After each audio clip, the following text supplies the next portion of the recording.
अपन सुतल किस्मत के सजावे आई बनी, ई हाथ के रेखा जगावे आई बनी। हे दुर्गा माई एक बेर अनीसा से कसम मिला द, दशहरा देखे उनके गाँव में आई बनी।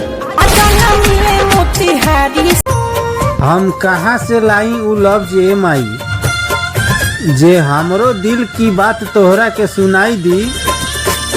हम काठी चढ़ा के मनाई ए माई, जे हमरो दुख तोहरा के दिखाई दी।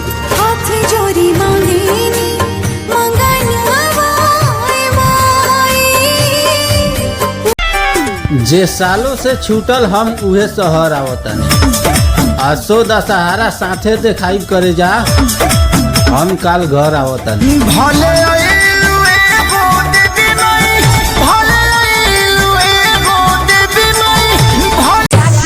अरे जन्म जन्म तक ना बिछड़ी कबो ऐसा ही वरदान दे दी, हमरे नाम से चिन्हे लोग ऐसा कौनो पहचान दे दी।